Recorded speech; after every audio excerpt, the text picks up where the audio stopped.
Maka munafik orang yang punya dua muka. Munafik ini kan musuh dalam selimut. Di belakang kita dia caci maki kita. Maka demikian rupa watak orang munafik Allah benci betul. Orang-orang munafik di dasar jurang neraka yang paling bawah. Keraknya neraka. Yang merusak akhlak kepada Allah.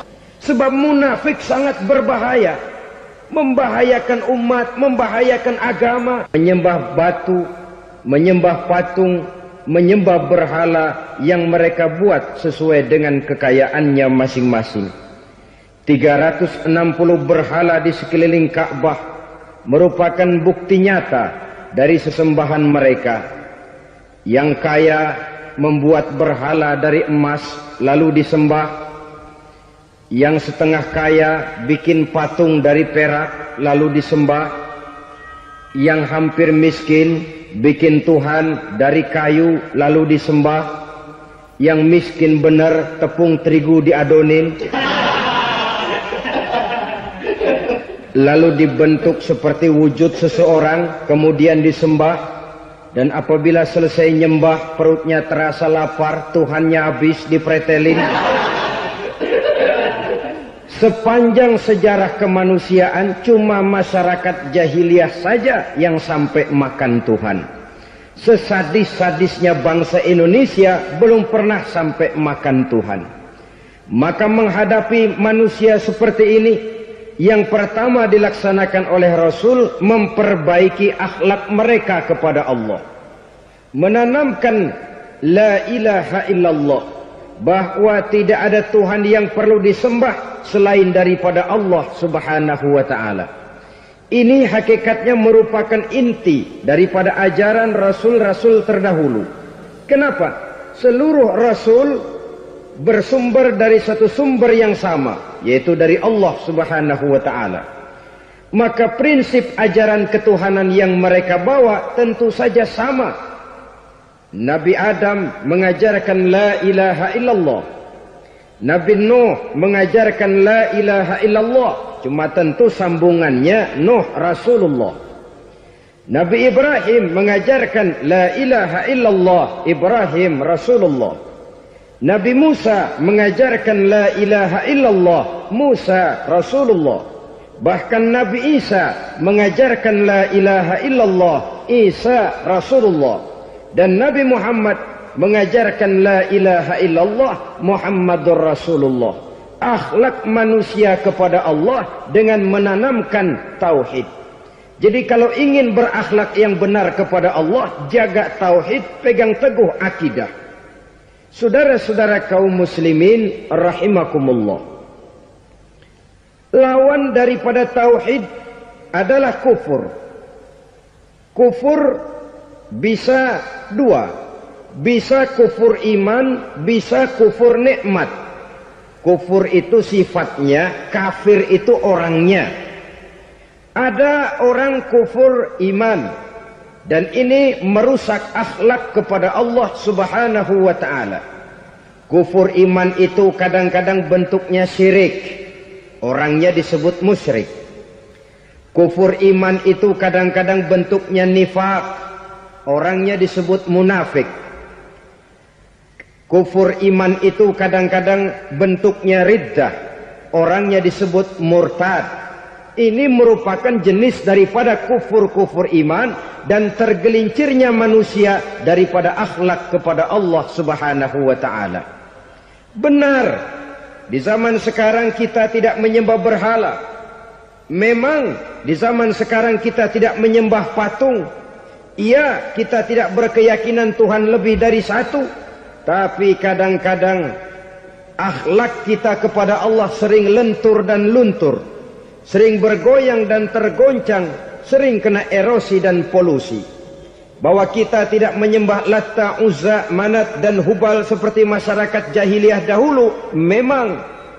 Tapi Latta zaman sekarang, Uzza zaman sekarang, Manat dan Hubal di zaman sekarang, berhala-berhala di abad kita sekarang ini, kadang-kadang bernama harta, kadang-kadang bernama wanita, kadang-kadang bernama tahta, mungkin juga bernama Toyota.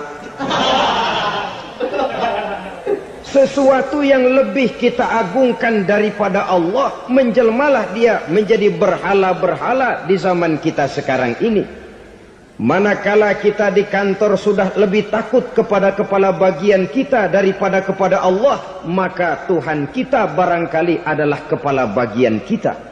Manakala kita sudah lebih takut kepada manusia daripada kepada Allah, bergeserlah akhlak kita kepada Allah, mengagungkan manusia dan menomorduakan Allah. Maka di zaman sekarang akhlak kita kepada Allah sering kena erosi, sering kena polusi. Mungkin karena sulitnya lapangan kerja, tingginya tensi ekonomi, persaingan hidup yang makin tajam, sulitnya mencari lapangan kerja, orang kadang-kadang nekat, sedikit pertimbangan, picik pandangan, mudah melakukan potong kompas, sehingga terjadilah perbuatan-perbuatan yang memelencengkan akhlak kita kepada Allah Subhanahu wa ta'ala. Kadang-kadang terjebak mempercayai selain daripada Allah.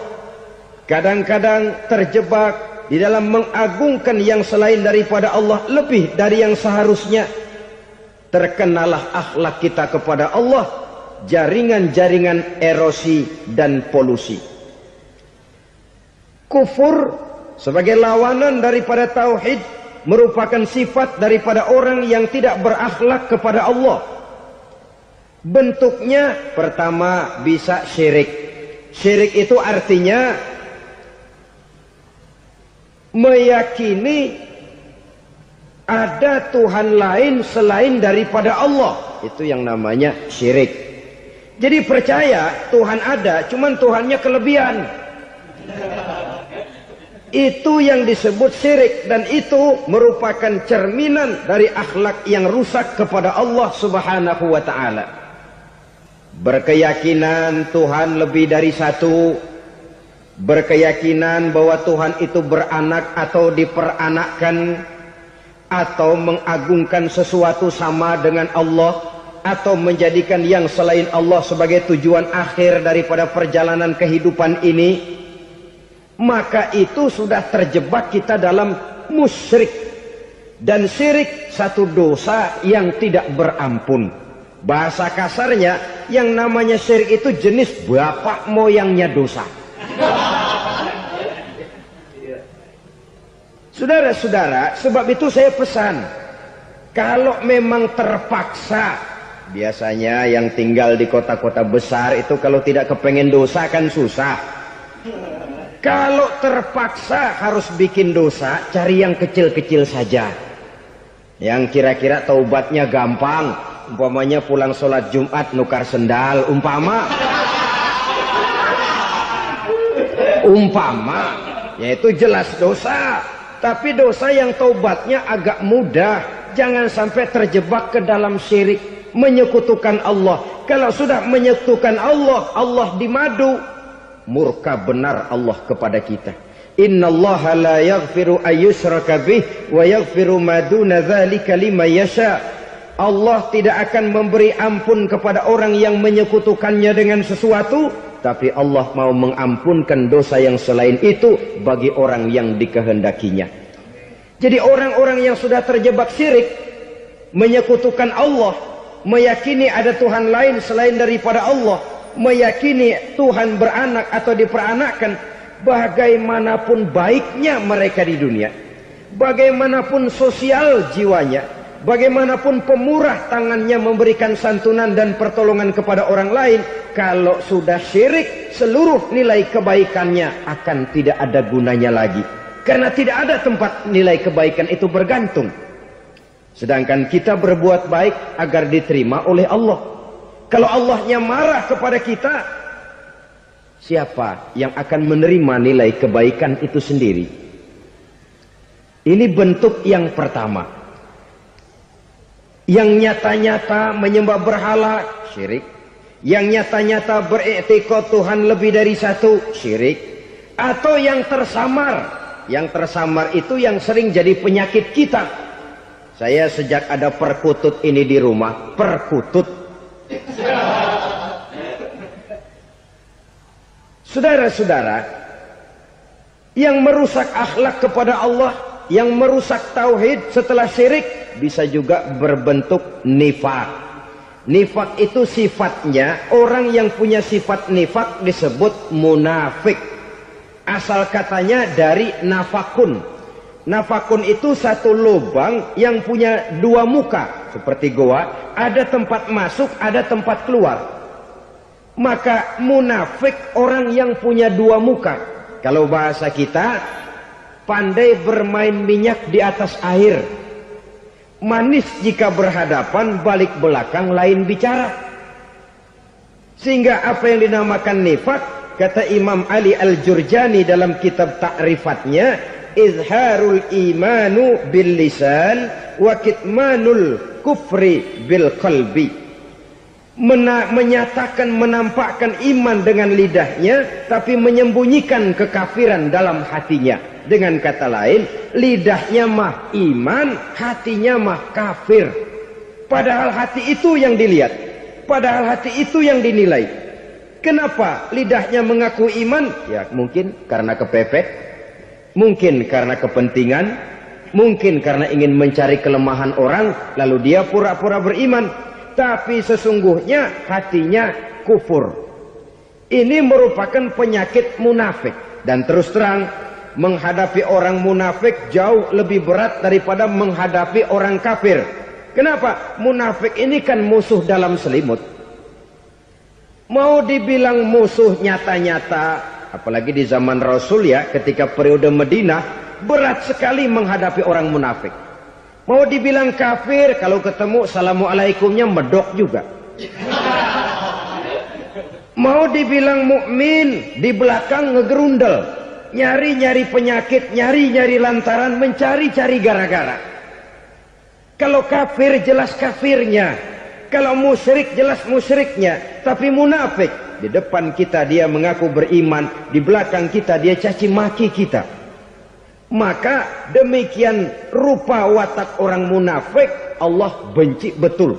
Sampai dalam Quran orang munafik itu divonis innal munafiqin fid darkil asfal minan nar.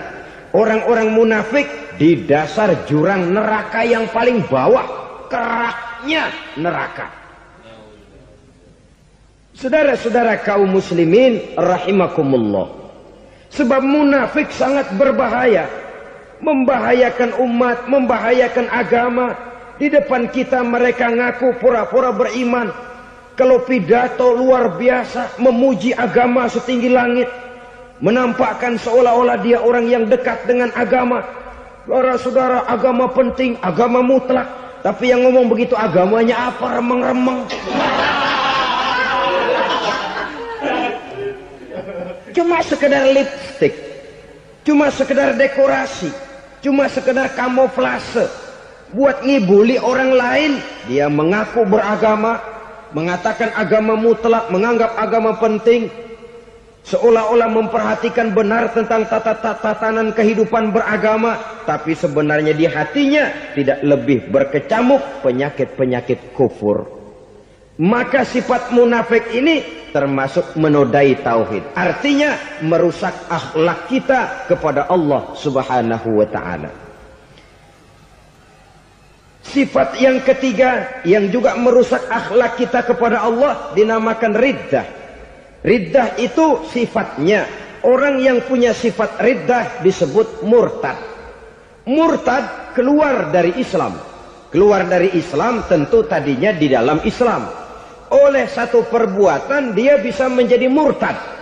Misalnya tadinya dia iman benar kepada Allah, tapi melarat. Kadang-kadang sehari masak, 3 hari libur. Akhirnya oleh kesulitan ekonomi dia tidak kuat. Ada yang menawarkan kebaikan, dibawain supermi, dibawain obat-obatan, diberikan beras. Goyah imannya. Keluar dia dari Islam, ikut agama orang yang memberikan pertolongan kepadanya, memilih kesenangan sebentar dengan mengorbankan kebahagiaan yang kekal. maka orang semacam itu riddah sifatnya, murtad orangnya, keluar dari Islam. Dan yang menyebabkan kita murtad bukan cuma orang nyata-nyata memproklamirkan diri keluar dari Islam tapi lalu mengikuti agama orang lain, bukan cuma itu. Mengakui ada Rasul lagi sesudah Nabi Muhammad bisa menyebabkan kita murtad. Mengingkari nikmat Allah bisa menyebabkan kita murtad. Meyakini semua agama benar bisa menyebabkan orang menjadi murtad. Meragukan kesempurnaan dan kelengkapan Al-Quran bisa menyebabkan orang jadi murtad. Mengingkari sunnah bisa menyebabkan orang menjadi murtad.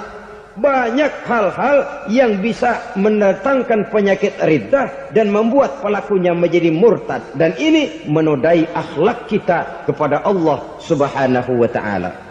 Itu tadi kufur iman, saudara-saudara. Nyata-nyata mengingkari Allah, baik dalam bentuk syirik, nifak, ataupun riddah. Kufur yang kedua dinamakan kufur nikmat. Apa itu kufur nikmat? Sitru ni'matil mun'im au ya'malu fi mukhalafatil mun'im. Menutup-nutup nikmat Allah atau melakukan perbuatan yang menentang, bertentangan dengan kehendak yang memberikan nikmat. Jadi kufur nikmat pertama, nutup-nutupin Tuhan. Tuhan jalingin. Duit lu banyak amat, dari mana? Gua kerja. Lalu kerjanya nomor satu. Orang yang berakhlak kepada Allah, dia akan menjawab, kamu uangnya kok banyak, dari mana? Rezeki dari Allah. Caranya, saya kerja. Kerja itu cara, rezeki itu dari Allah datangnya. Bukankah di zaman sekarang kita sering terpleset? Ini merupakan cerminan dari rapuhnya akhlak kita kepada Allah Subhanahu wa ta'ala. Karena usaha saya memang, karena saya peras keringat banting tulang, tentu. Tapi sadarkah kita bahwa sepanjang yang bisa kita lakukan cuma berusaha, peras keringat banting tulang?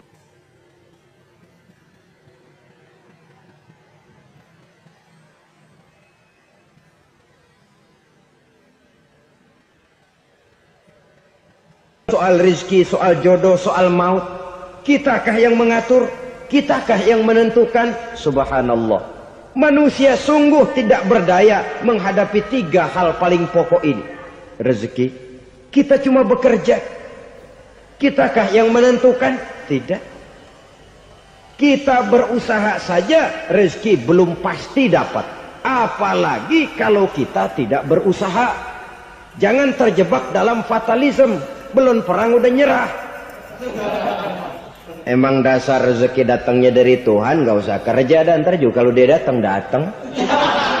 Dari mana datangnya? Kerja saja belum tentu dapat rezeki, apalagi kalau tidak kerja.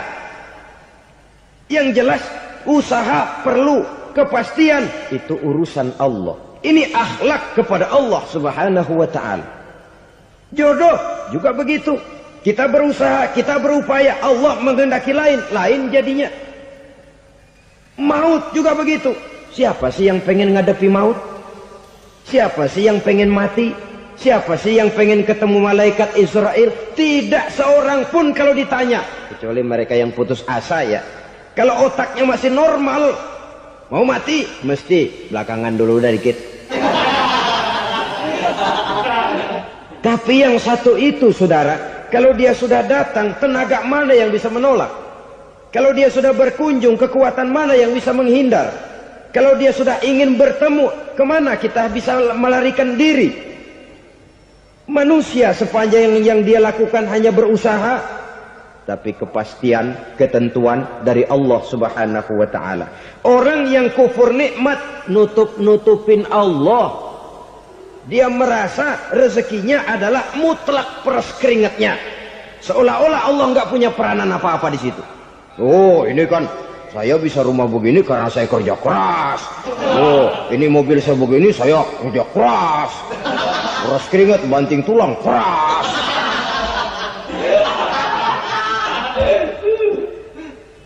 Saudara-saudara kaum muslimin rahimahkumullah. Jadi menutup-nutupi Allah. Akibatnya nanti kalau dia berhasil, Allah ketutupan. Kalau dia gagal, orang lain dicaci maki, dicari kambing hitam. Kambing hitam kan mahal. Karena orang sering cari-cari kambing hitam. Jarang orang mau jujur kalau bertemu kesulitan lalu mencari sebab pada dirinya sendiri. Yang paling enak ya nyalain orang. Lo begitu.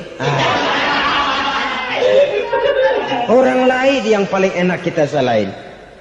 Au ya'malu fi mukhalafatil mun'im, atau dia melakukan sesuatu yang tidak sesuai dengan kehendak yang memberikannya nikmat. Diberikan kita tangan, mulut sih nggak berhenti. Terima kasih Tuhan, alhamdulillah saya dikasih tangan. Cuma nih tangan enteng mat nabokin orang mulu. Itu sudah mukhalafatul mun'im, bertentangan dengan kehendak yang memberikan nikmat. Diberikan harta, mulutnya mah basah. Terima kasih Tuhan, alhamdulillah dikasih harta. Tapi pelitnya minta ampun. Kikir, koret, medit. Ini juga termasuk kufur nikmat, mempergunakan suatu nikmat bertentangan dengan kehendak daripada yang memberikan nikmat itu sendiri. Saudara-saudara kaum muslimin rahimakumullah. Oleh karenanya kufur iman memang lebih bahaya daripada kufur nikmat. Tapi jangan lupa, kufur nikmat bisa menyeret orang kepada kufur iman. Nah kalau Allah udah dialingin, Tuhan sudah dinomor duain, lama-lama kenapa dia tidak mendewakan dirinya sendiri? Mendewakan pangkatnya, mendewa-dewakan otaknya, mendewa-dewakan kemampuannya. Pada awalnya dia memang cuma kufur nikmat, tapi lambat laun kalau ini tidak diobati secara pasti orang akan mengarah kepada kufur iman. Bisa berbentuk syirik, bisa berbentuk nifak, bisa berbentuk riddah. Saudara-saudara, oleh karena itu menjaga akhlak kepada Allah mutlak penting. Sebab apa? Kita tidak berakhlak kepada manusia saja, kita dikucilkan dari pergaulan. Kalau kita tidak berakhlak kepada Allah, dikucilkan oleh Allah. Hadis qudsi menyatakan, man lam yashkur ala na'ma'i wa lam yasbir ala bala'i falyakhruj min tahtis sama'i falyatlub rabban siwaya.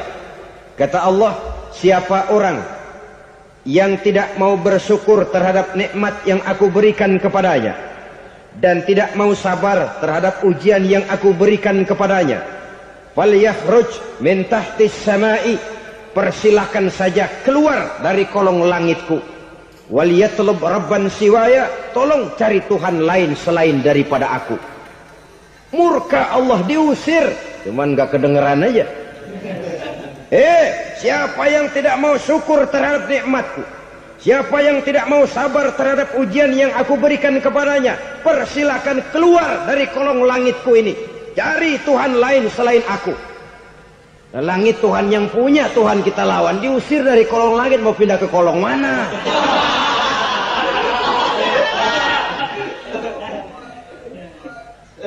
Jadi jangan merasa kufur nikmat kan enteng. Iya, kelihatannya begitu, tidak sebahaya kufur iman. Tapi kufur nikmat ini merupakan anak tangga yang kalau kita sudah mulai naik, kita akan naik terus sampai kepada tingkat di mana kita mengalami kufur iman. Kalau sudah ke sana, maka akhlak kita kepada Allah terkenalah erosi, terkena polusi, hancur akhlak kepada Allah, dan itulah sumber kesengsaraan abadi. Kalau cuma kita tidak berakhlak kepada manusia, barangkali resikonya cuma kehidupan di dunia ini. Mungkin juga ada kehidupan akhirat. Tapi kalau sudah tidak berakhlak kepada Allah, dunia akhirat kita rugi dan celaka. Maka pada kesempatan ini saya mengajak, marilah jaga baik-baik akhlak kita kepada Allah. Satu kali kita bertauhid, sampai mati kita bertauhid. Satu kali la ilaha illallah, jangan tergelincir lagi kita keluar daripada kalimat itu. Satu kali kita bertuhankan Allah, jangan bertuhan yang lain selain daripada Allah. Jangan sekutukan Allah, jangan samakan Allah dengan sesuatu, jangan mengangkat yang lain sama agungnya dengan Allah. Sebab dengan demikian kita seolah-olah sudah mengotori akhlak kita kepada Allah Subhanahu wa taala. Saudara hadirin yang saya hormati, jadi oleh karenanya akhlak kita kepada Allah merupakan basis daripada kehidupan beragama. Kalau itu sudah mulai rapuh, mulai terkena erosi dan polusi, mulai rusak, dikhawatirkan nanti nilai ibadah kita kepada Allah juga akan turut ambruk karenanya. Saudara-saudara kaum muslimin rahimakumullah, tugas yang kedua memperbaiki akhlak manusia kepada sesama manusia. Kita tahu Islam sesuai dengan namanya adalah agama damai. Maka akhlak manusia kepada sesama manusia menempati porsi yang penting dalam kehidupan beragama. Bagaimana seorang muslim bergaul, bertata krama terhadap sesama manusia. Mari kita lihat lebih jauh persoalannya. Untuk memudahkan pembicaraan dari kacamata agama, kita kelompokkan saja manusia itu dalam dua. Pertama yang seiman dan yang kedua yang tidak seiman. Yang tidak seiman itu kita sebut saja kufur atau kafir. Ya. Kepada yang kafir pun kita diajarkan untuk berakhlak. Apalagi kepada yang memang nyata-nyata seiman, sekeyakinan, seakidah. Kemanapun Islam datang, ke negara manapun ia masuk, ia tidak menaburkan kerusakan. Jadi tidak benar kalau orang pernah itu menggambarkan, saking sentimennya seorang orientalis pernah menggambarkan Nabi Muhammad di tangan kirinya Quran, di tangan kanannya pedang. Menggambarkan seolah-olah Islam dikembangkan dengan kekerasan. Sebenarnya tidak sama sekali. Kalaupun dalam sejarah perkembangan Islam pernah terjadi perang, maka perang dalam Islam sesungguhnya apabila kita amati sejarahnya bukan untuk memaksakan agama. Karena memang agama tidak bisa dipaksakan. Tetapi justru untuk mempertahankan agama dari segala macam hambatan, rintangan, hinaan, dan fitnahan. Tapi kemanapun yang jelas Islam masuk, dia tidak pernah membuat kekacauan, kerusuhan, ataupun penghancuran. Candi Prambanan bahkan dipugar, gereja-gereja tidak ada yang dihancurkan oleh umat Islam. Kenapa? Islam agama damai. Soal agama, soal lakum dinukum waliyadin. La ikraha fid din, qad tabayyana ar-rusdu minal ghayy. Tidak ada paksaan dalam beragama, sebab nyata yang benar dengan yang tidak benar. Belum pernah ada orang kafir masuk ke perkampungan orang Islam lalu dikejar-kejar, diteriakin kafir, kafir, sunatin.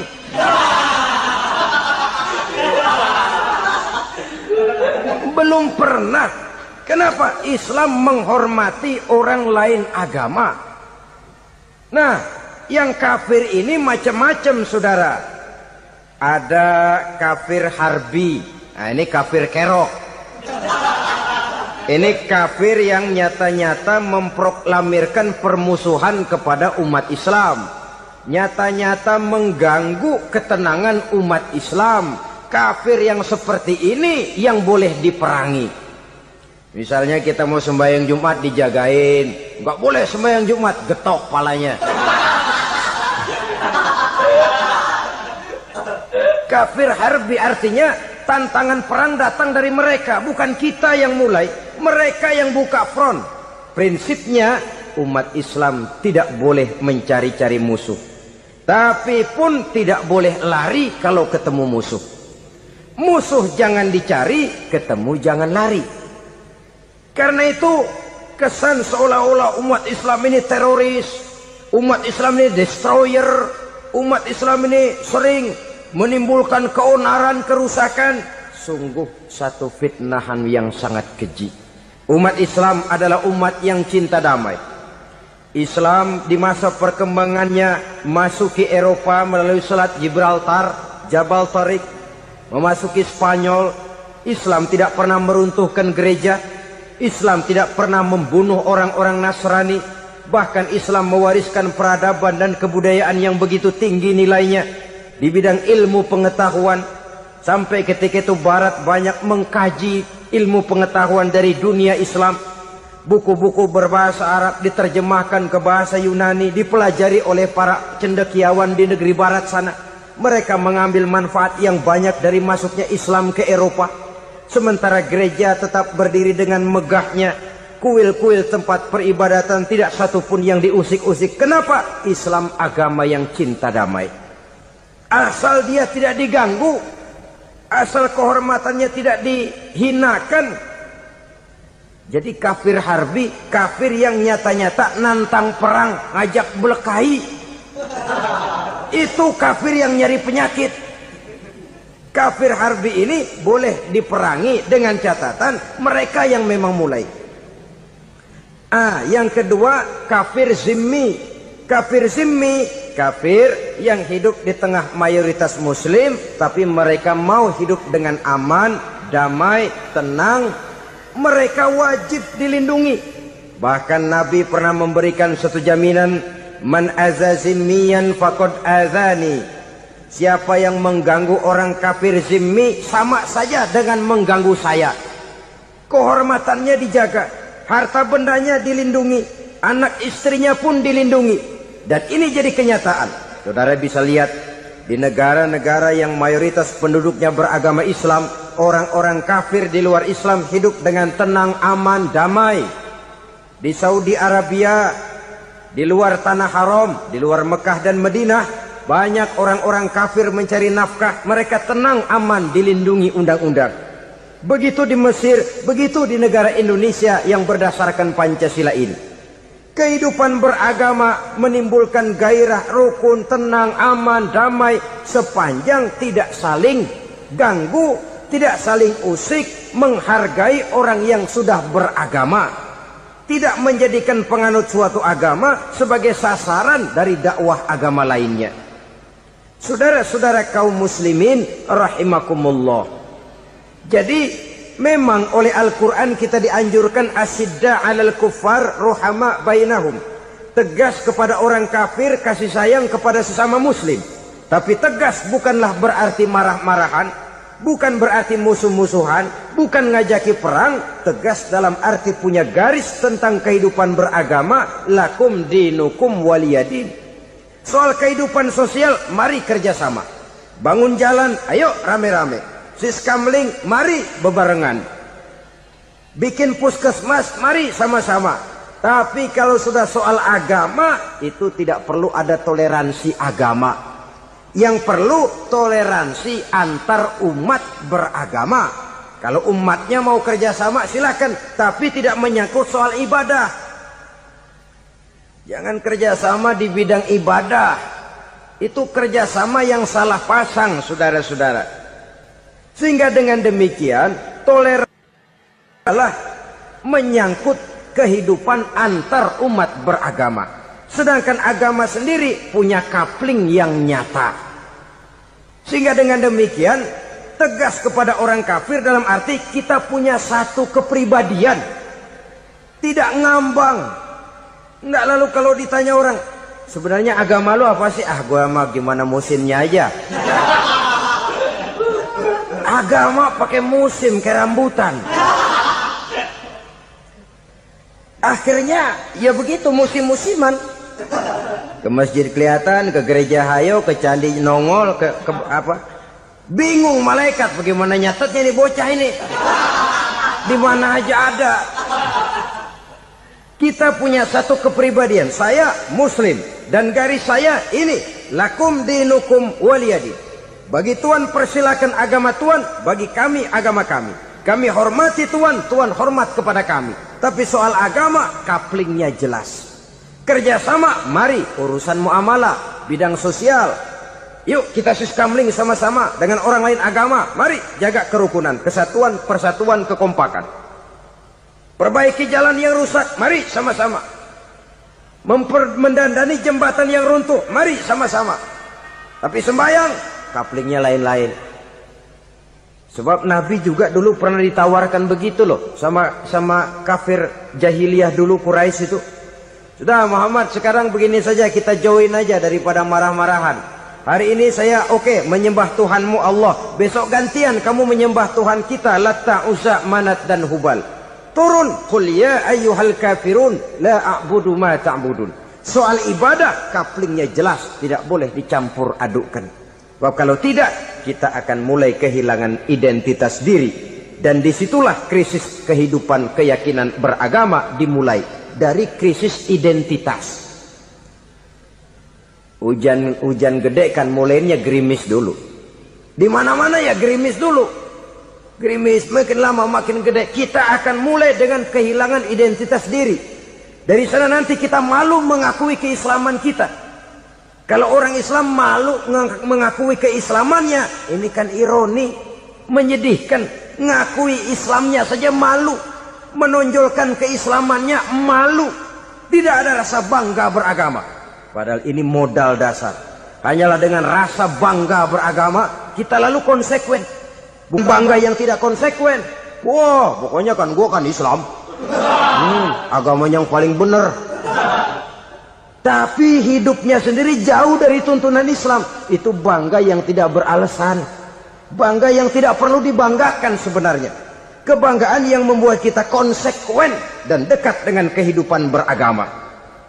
Jadi dengan demikian saudara-saudara, kepada non-muslim kita juga harus berakhlak. Bukankah ini sudah dicontohkan oleh Rasul? Bagaimana beliau disambiti orang di Taif, yang menyambiti malah didoakan. Bagaimana Suraqah mau membunuh beliau, malah Suraqah didoakan. Bagaimana Abu Jahal dan Abu Lahab saking mangkalnya. Ini Abu Jahal pernah gali lubang di kamarnya sendiri, di depan tempat tidurnya. Setelah dia gali lubang, ditutupin pakai keraras korma. Lalu dia tarik selimut, belagak meriang. Dia pesan pesuruhnya, bilangin Muhammad, encangnya meriang. Pamannya sakit, minta ditengokin.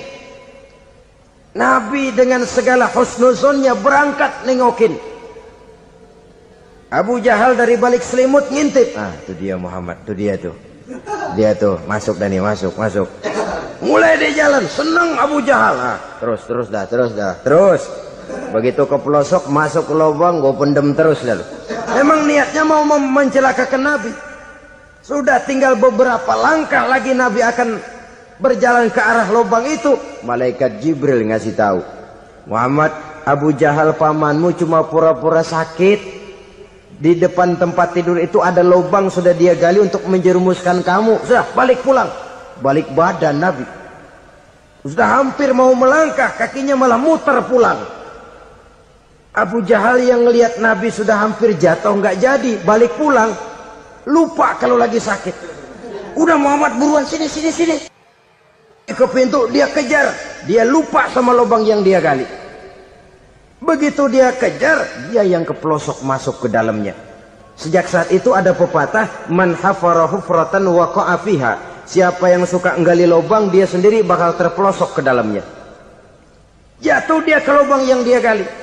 Padahal ya paling banter 2 atau 3 meter paling dalam. Dari dalam lubang itu dia teriak-teriak, Muhammad, tolongin, pamanmu kecebur.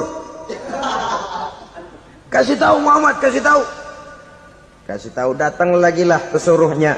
Muhammad, pamanmu Abu Jahal kecebur, minta tolong diangkatin. Sudah diulur tambang, habis sambung lagi, nggak bisa sampai. Masa iya, cuma kamu yang bisa nolong. Apa yang dilakukan Nabi? Balik mau nolongin. Akhlak. Kita kalau ada orang gali lubang buat nyeburin kita, dia sendiri yang kecebur. Gorok gua kagak lemin loh. Mati sekalian dah. Nabi mah enggak, balik nolongin tuh Abu Jahal. Kenapa paman kecebur? Iya Muhammad, tolong, tambang udah diulur-ulur, sambung-sambung nggak sampai. Aduh kasihan paman, nih pegang tangan saya. Nabi cuma ulurin tangan, nyampe dipegang oleh Abu Jahal. Diangkat ke atas. Nyampe atas, apa kata Abu Jahal? Tambang bergulung-gulung nggak nyampe, kamu cuma pakai tangan doang kok bisa Muhammad, hebat banget sihirmu.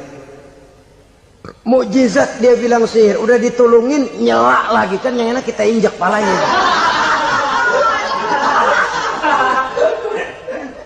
Orang dulu bilang wah katanya nolongin anjing kejepit. Udah selesai ditolongin malah yang nolong digigit. Saudara hadirin yang saya hormati, kepada orang-orang kafir kita harus berakhlak, menghormati mereka, tidak memaksakan satu keyakinan dalam batas-batas yang ditolerir oleh agama, yaitu pada masalah-masalah sosial dan muamalah. Itu kepada non-muslim, apalagi kepada sesama muslim. Baik akhlak kepada orang tua, akhlak kepada guru, akhlak kepada jiran atau tetangga, itu semua termasuk dalam akhlak kepada sesama manusia. Akhlak kita kepada orang tua, kadang-kadang kita orang timur ini ketularan orang barat. Engkongnya dianggap CS. Salaman main kedet aja, halo kong. Engkongnya bahalo di bengong. Saudara-saudara kaum muslimin rahimakumullah, akhlak yang tua kepada yang muda, akhlak yang muda kepada yang tua, kepada jiran dan tetangga, kepada sanak famili dan handai tolan, pendeknya kepada sesama muslim. Tetangga ada haknya, ada hak tetangga yang kalau kita berakhlak itu harus dipenuhi. Contoh kecil, kalau saya beli radio, itu saya dong boleh berpikir, ini radio saya beli pakai uang saya setel di rumah saya, sekeras-kerasnya ada apa sama orang lain? Radio gua, yang beli gua pakai duit gua, gue setel di rumah gue, ada urusan apa sama orang lain? Itu kalau menurut saya. Tapi tetangga sebelah saya kan bisa juga ngomong begitu. Mata gue, yang ngantuk gue tidur di rumah gue. Kenapa suara radio lu masuk kemari? Ketika itulah lalu kebebasan saya nyetel radio dibatasi oleh kebebasan tetangga saya yang mau tidur. Ini sudah akhlak namanya. Umpamanya lagi ada Nabi ajarkan, iza tobakhta maraqatan fa'akthir ma'aha wa ta'ahad jiranaka. Kalau kamu masak sayur, banyakin kuahnya, bagiin tetangga kamu. Bukan bagiannya itu yang jadi soal, tapi akhlak kepada tetangga. Udah tahu tetangganya kelaparan, diseksa, goreng ikan asin, se-RW baunya ngayap, kembang kempis orang nungguin. Saudara hadirin ma'asyiral muslimin rahimakumullah. Jadi dengan demikian, kalau sudah kembali kepada orang-orang yang nilai imannya sama dengan kita, apapun organisasinya, apapun baju yang mereka pakai, kaos yang mereka pakai, jaket yang mereka pakai, kalau sudah seakidah, seiman, jaga akhlak kita. Pendapat boleh berbeda, kaos boleh tidak sama, jaket boleh beraneka warna, bendera boleh beragam-ragam, tapi ukhuwah Islamiyah ini utamakan. Adalah lebih baik mencari persamaan dalam kehidupan dan bukan memperbesar perbedaan. Hanyalah dengan mengembangkan nilai-nilai akhlak semacam ini, toleransi tidak hanya diperlukan kepada yang non-muslim, kepada sesama muslim pun toleransi. Artinya apa? Jangan memponis amalan orang lain. Yang usolli, yang tidak usolli, berjalanlah menurut keyakinannya masing-masing. Jangan lalu memponis, itu namanya nggak toleransi. Kamu nggak pakai usolli ya? Enggak. Brengsek. Kamu pakai usolli ya? Iya. Bid'ah. Lah dua-duanya kagak yang bener. Kalau yang sembahyang kagak bener, bagaimana yang kagak sembahyang? Apa itu yang bener? Toleransi, setuju dengan perbedaan pendapat, jangan memponis amalan orang lain. Karena kita hanya beramal, hak menerima adalah Allah subhanahu wa ta'ala. Jangan sebentar-bentar mencap, bid'ah dolalah, finnar, neraka. Kayaknya neraka kapling orang tuanya kali. Gampang bener masukin orang ke neraka. Kita kadang-kadang bisa toleransi dengan orang luar, tapi kepada sesama muslim toleransi tidak sanggup kita adakan. Mengklaim merasa kita yang benar, orang lain salah semua, itu tidak toleransi namanya. Mentang-mentang jadi ustadz, nih satu-satunya ustadz di sini ya, Semuanya mesti ngaji kemari. Kalau nggak ngaji kemari Islamnya kurang tapi bener. Toleransi. Saudara-saudara kaum muslimin rahimakumullah, lapang dada menghargai orang yang berbeda pendapat, apalagi kalau perbedaan pendapat itu menyangkut hal-hal yang tidak prinsipil, menyangkut hal-hal yang sekunder dalam kehidupan beragama, menyangkut masalah-masalah yang dalam bahasa fikih disebut soal-soal furu'iyah. Tidak usah menyebabkan kita bersih tegang. Kepala sama hitam pendapat boleh berbeda dan halal. Bahkan Nabi mengatakan ikhtilafu ummati rahmatun. Perbedaan pendapat di kalangan umatku bahkan menjadi rahmah. Sepanjang perbedaan pendapat itu diiringi dengan rasa toleransi. Tapi kalau sudah main baku hantam, main klaim, memponis orang lain, akhirnya timbullah keretakan. Jangan heran kadang-kadang satu masjid dua kelir. Ya soal kelir boleh kelar-kelir, boleh kelar-kelir. Tapi kalau harus terlalu mencolok menyebabkan timbulnya keretakan, saya kira yang akan turun bukan lagi rahmah tapi bala. Bala akan menimpa kita, jatuh kita menjadi umat yang lemah. Oleh karena di antara kita sendiri, sesama kita tidak pandai bertoleransi, tidak lapang dada. Ada anak muda kelihatannya mau majuan dikit, yang tua curiga. Nah, kalau dia maju pasaran gua bangkrut dong nih. Lalu ditekan tuh anak ditekan melejit. Kadang-kadang yang tua maksudnya baik, mau memelihara, yang muda salah terima. Kan tua kejemur.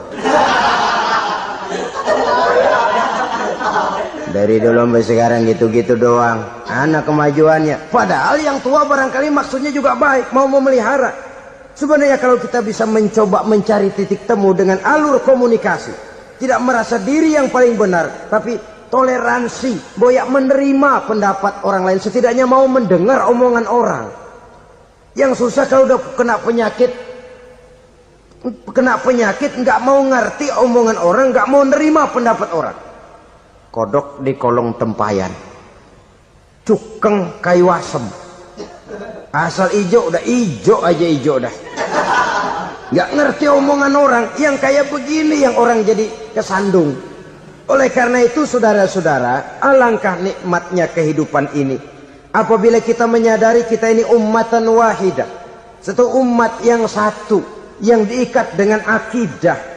Kalau kepada yang non muslim saja kita diajarkan untuk berakhlak, apatah lagi kepada yang seiman, seakidah, sekeyakinan. Wajarkah perbedaan pendapat yang kecil-kecil lalu menyebabkan kita bertolak belakang, cerai-berai, centang perenang? Bila bertemu di jalan yang satu menyisih ke kiri, yang lain menyingkir ke kanan. Kalaupun juga bercampur di tengah kumpulan orang banyak, persis air dengan minyak. Yang atu melengos, yang atu madep mojok. Orang lain senyum, dia mau pada manyun. Saudara-saudara kaum muslimin rahimakumullah, realita ini walaupun tidak enak, pahit, tapi masih hidup di sebagian masyarakat kita. Ini yang perlu kita atasi. Soal toleransi kepada orang lain, sejarah sudah membuktikan. Mari kita jangan cuma bisa mengajak orang lain, umat lain untuk bertoleransi dengan kita, tapi kepada sesama kita. Toleransi ini perlu kita tegakkan, perlu kita bina. Terutama di dalam kita menuju bentuk ideal daripada konsep ukhuwah Islamiyah ini, yang memang selalu kita akan cari bentuk-bentuk idealnya sejalan dengan perkembangan situasi dan kondisi yang dihadapi oleh umat. Perbedaan organisasi, perbedaan kepentingan organisasi tidak seharusnya menyebabkan kita merasa meremehkan orang lain dan mengangkat diri, mengklaim diri sebagai yang ter. Jadi dengan demikian, apabila yang pertama tadi akhlak kepada Allah dinamakan hablum minallah, maka yang kedua ini merupakan hablum minan nas. Jikalau baik akhlak kita kepada Allah, baik akhlak kita kepada manusia, nikmat rasanya menjalani kehidupan. Kadang-kadang orang akhlaknya kepada manusia baik, tapi kepada Allah tidak baik. Hormat sama yang tua, menyayangi yang muda, sama tetangga rukun, tapi sama Tuhan nggak mau sujud. Ini baik kepada manusia, tapi tidak berakhlak kepada Allah. Atau sebaliknya, sujudnya sama Allah mah tekun, bener, khusyuk, bahasanya juga fasih, luar biasa.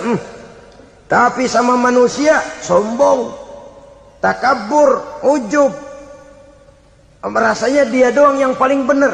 Sebab iblis itu ya, itu kadang-kadang datang lewat hati, dan memang selalu markasnya di situ. Kalau dia tidak bisa menggoda kita dengan yang lain, dia tumbuhkan sifat ujub. Dia bisikin, wah memang di kampung ini yang paling banyak ibadahnya ente. Yang lain mana, lihat tuh kerocok semua.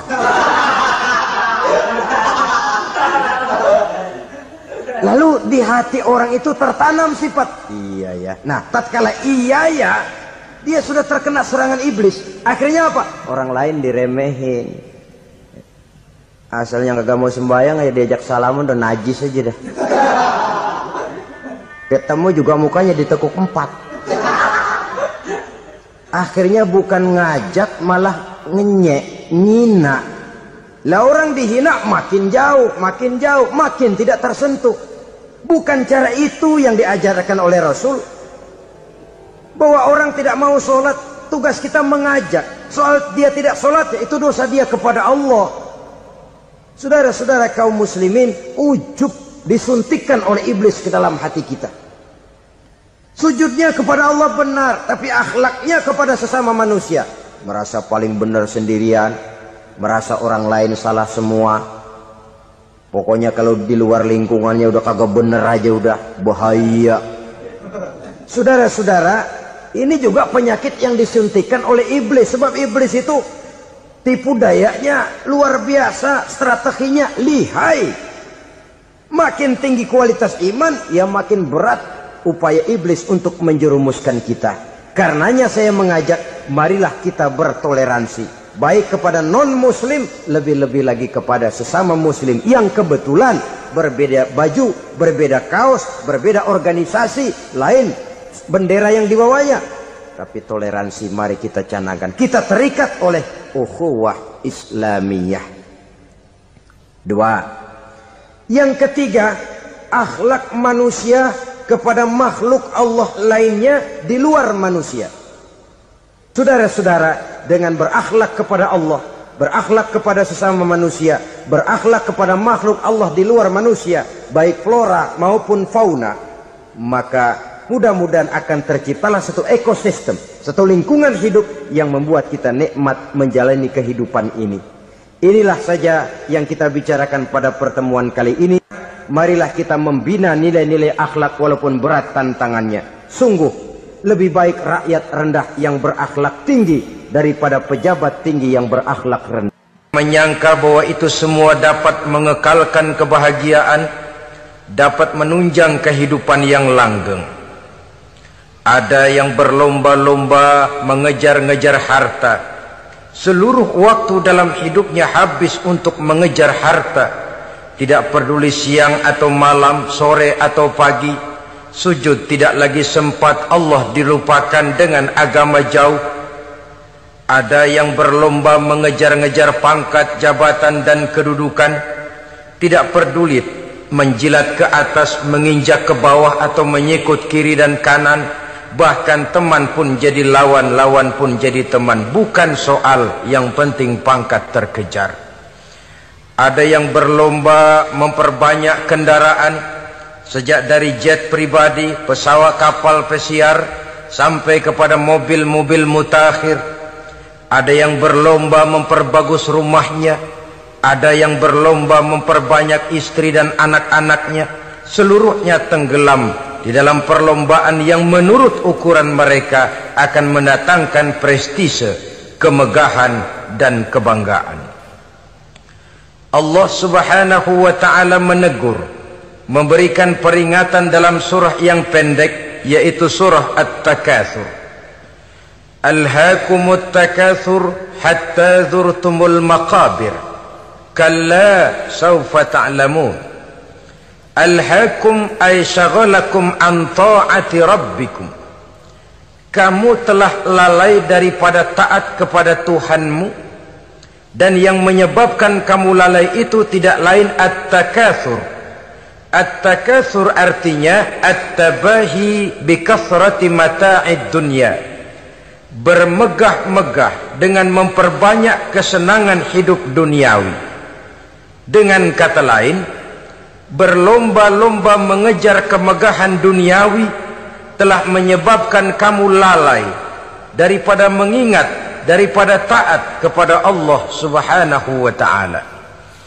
Apabila orang cenderung materialistis, seluruh kegiatan hidup dikerahkan untuk berlomba memperbanyak materi, apa namanya harta benda, apa namanya rumah, apa namanya pangkat dan jabatan, maka dikala itu seseorang akan sangat mudah lalai daripada taat kepada Allah Subhanahu wa ta'ala.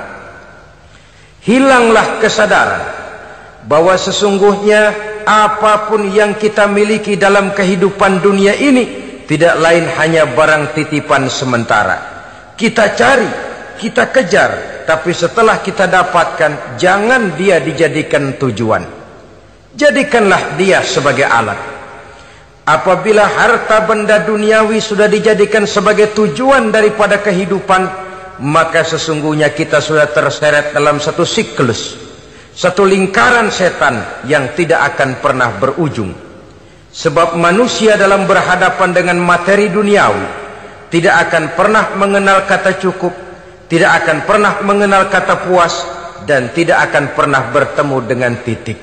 Selalu koma, selalu kurang, selalu tidak ada. Saudara kaum muslimin rahimakumullah, oleh sebab itu agama memberikan kesadaran seluruh yang kita miliki, yang dititipi oleh Allah dalam kehidupan ini berupa materi keduniaan, hakikatnya adalah alat dan bukan sebagai tujuan. Apabila alat sudah kita jadikan tujuan, kita akan terjebak ke dalam satu perlombaan yang justru akan mencelakakan kita sendiri. Inilah yang saya maksud dengan sirkuit celaka.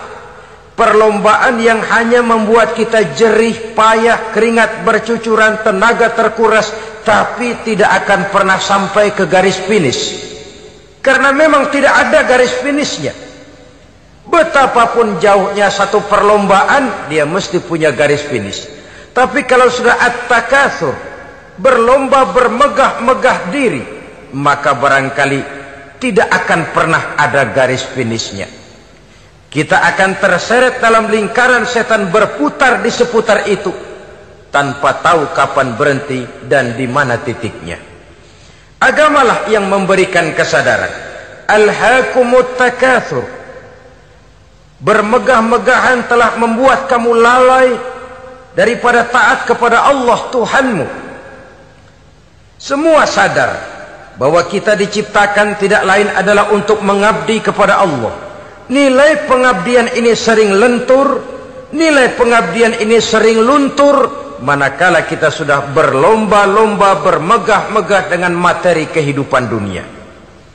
Islam jelas tidak menganjurkan penganutnya jadi orang miskin. Bahkan Imam Ali karramallahu wajhah pernah mengatakan, kemiskinan bisa menyebabkan kekufuran.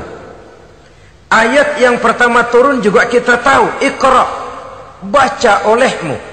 Kan seolah-olah Quran cuma tidak langsung saja bilang, hai orang Islam, kamu jangan jadi bodoh.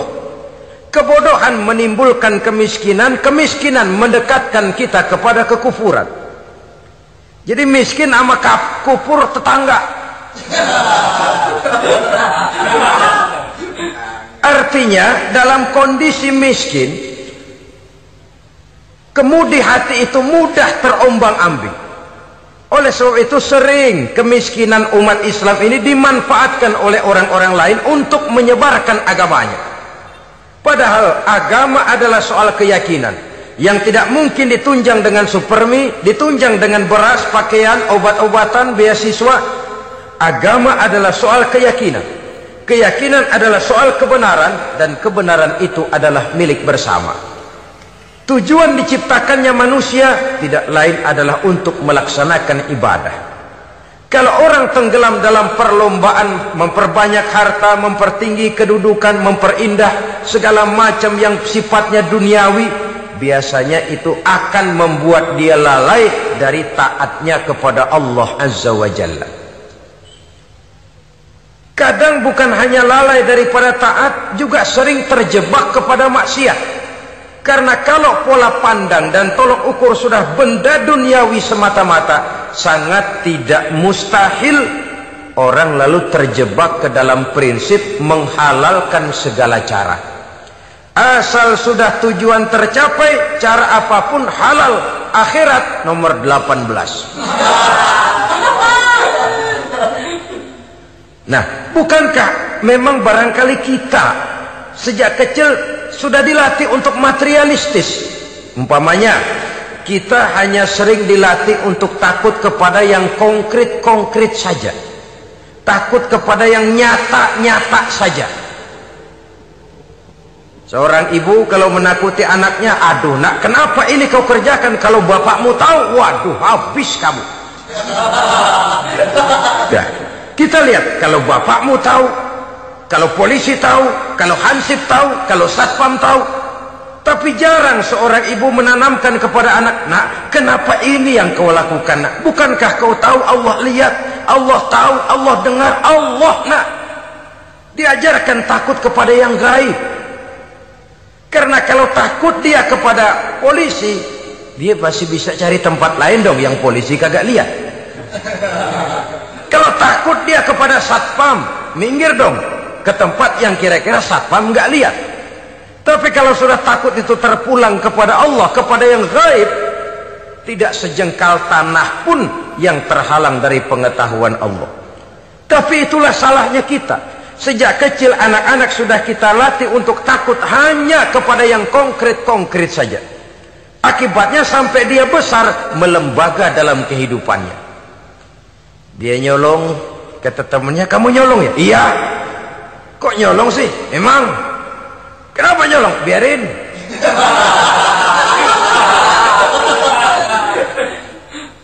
Kamu kan tahu Allah lihat? Tahu. Kenapa nyolong juga? Biarin. Asal orang jangan lihat. Kalau Allah mah lihat, dia kagak ribut. Allah nggak ribut katanya. Nah, ini kan satu refleksi yang timbul daripada kenyataan. Jikalau orang hanya dijejali rasa takut kepada yang konkret-konkret saja, kepada yang zohir-zohir saja, yang akan tumbuh lalu mental kucing. Sopan, tenang, kalem, ayem, nggelenggem. Kalau ada orang, sedikit orang meleng, kucing kelihatan watak aslinya. Saudara-saudara kaum muslimin rahimakumullah. Oleh sebab itulah maka agama lewat surah yang kita bicarakan pada pertemuan ini memberikan peringatan. Kala, jangan begitu dong. Kamu boleh mencari dunia, silahkan cari harta yang banyak, cari pangkat yang tinggi, tapi jangan itu membuat kamu lalai daripada taat terhadap Allah Subhanahu wa ta'ala. Jangan karena keinginan mendapat harta yang sebanyak-banyaknya lalu melakukan segala macam cara asal tujuan tercapai. Itu sudah membuat kita lalai. Jangan karena ingin mengejar kedudukan yang tinggi lalu jilat atas injak bawah, nggak mempan jilat, dukun dipakai.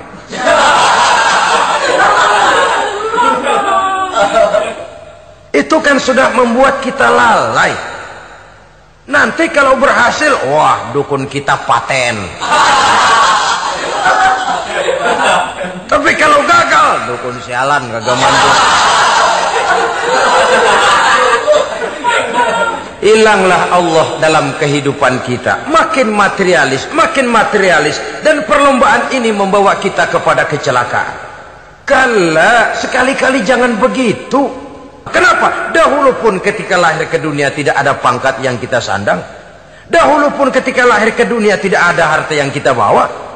Jadi harta itu, pangkat itu, kedudukan itu ada dalam hati, tapi tidak berurat dan berakar. Kalau dia berurat dan berakar dalam hati, berat misah sama harta itu. Berat. Sekedar ngasih fakir miskin cepet juga berhitungnya 17 lembar.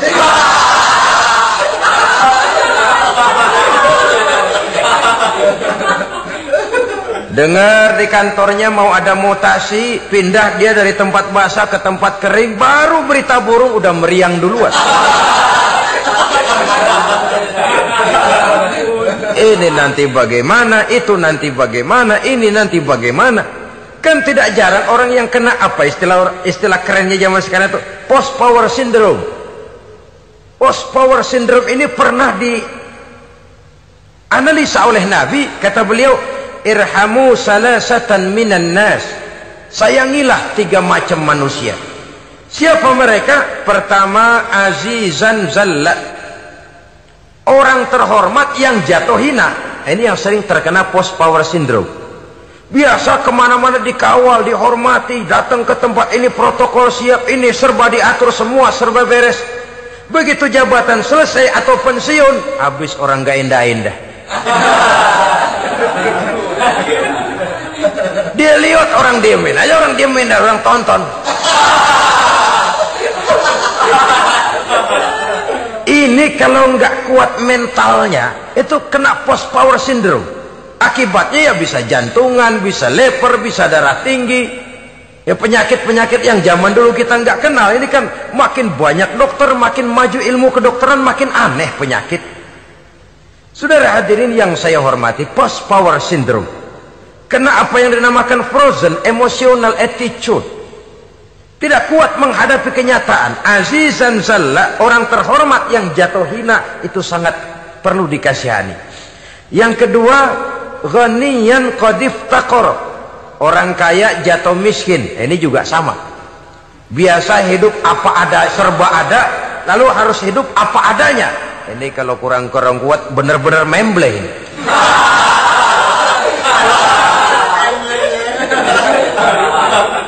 Kalau tidak kuat mentalnya, biasa hidup serba enak, serba nikmat, cuma kerjanya neken cek, main apa itu kredit card, macam-macam fasilitas dipunyai, tahu-tahu jatuh bangkrut, jatuh miskin. Kalau tidak fondasi agamanya kuat, bisa gantung diri, bisa bunuh diri, bisa frustasi, bisa terkena psikosomatik, tekanan jiwa mempengaruhi faktor biologis, timbullah tekanan, terjadilah penyakit aneh-aneh. Al-ghaniyan qad iftaqara, orang kaya jatuh miskin, itu perlu dikasihani. Yang ketiga, wa faqihan yal'abu bihil juhal, ahli fikih tapi dipermainkan oleh orang-orang bodoh. Hanya kebetulan orang bodoh itu punya kekuasaan. Hukum bisa dipesan.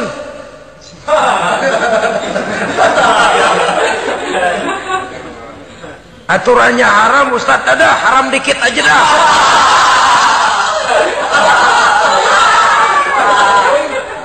Sibuklah tuan fakih ini, ahli fikih ini mencari dalil kebet sana kebet sini supaya yang tadinya haram benar bisa jadi haram sedikit. Padahal yang minta ini orang bodoh, tidak ngerti agama, cuma karena punya kekuasaan dipermainkan oleh orang yang fakih. Orang yang fakih ini dipermainkan. Kasihan orang yang seperti itu. Wa faqihan yal'abu bihil juhal, ahli fikih tapi dipermainkan oleh orang-orang bodoh. Akibatnya karismanya hilang, wibawanya lenyap. Dia menyangka bahwa dengan mengharam-haram sedikit-sedikit itu dia bisa mendapat keuntungan yang berganda-ganda, padahal akibatnya itu hanya akan membawa kecelakaan saja. Allah peringatkan benar, kala sekali-kali jangan begitu. Cari uang yang banyak silahkan, ngejar kedudukan yang bagus boleh, bikin rumah yang hebat silahkan, ada kendaraan bagus silahkan, tapi jangan sampai kamu terjebak kepada sirkuit celakai, perlombaan yang tidak ada garis finishnya.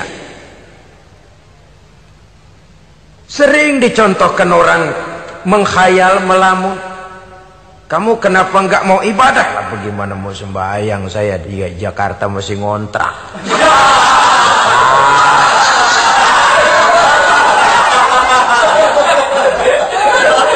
Bingung, tiap akhir tahun kontrakan habis. Kalau punya rumah sendiri walaupun kecil-kecilan, tenanglah saya ibadah. Baiklah, oleh Allah diberikan rezeki bisa bikin rumah walaupun kecil-kecilan. Sudah punya rumah sendiri belum juga ibadah, apalagi mulur lagi. Habis bagaimana mau sembahyang, rumah kecil banget. Pinggir kali asal hujan bocor ya.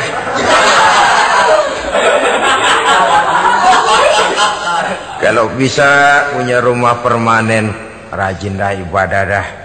Iyalah, diberikan rezeki bisa bikin rumah besar, kamarnya banyak, halamannya luas, kendaraan belum ada, perabotan belum lengkap. Sudah ada kendaraan, belum kayak orang-orang. Sudah kayak orang-orang, masih sama dong, kudu di atas. Kapanlah selesainya? Kala, sekali-kali jangan begitu. Jangan kamu mengumpulkan harta bermegah-megah membuat kamu lalai dari taat kepada Tuhanmu. Engkau tinggalkan rukuk dan sujud, engkau jauh dari masjid, engkau kering dari kehidupan beragama. Sebab itulah maka pembangunan fisik material tidak bisa dipisahkan dengan pembangunan mental spiritual. Tidak hanya cuma dalam teori, tapi juga harus dalam praktek. Selalu pembangunan yang hanya mengarah kepada fisik material, jauh dan kering dari agama, hanya akan melahirkan manusia-manusia materialistis yang terjebak di dalam sirkuit celaka perlombaan yang tidak pernah mengenal garis finish. Sebab itu agama mengajarkan, orang kaya itu siapa sih? Yang banyak duit? Belum tentu. Yang kebunnya di mana-mana ngebelatak? Belum tentu. Yang pabriknya selebar-lebar? Belum tentu. Yang punya segala macam peternakan, dari peternakan gajah sampai peternakan kutu?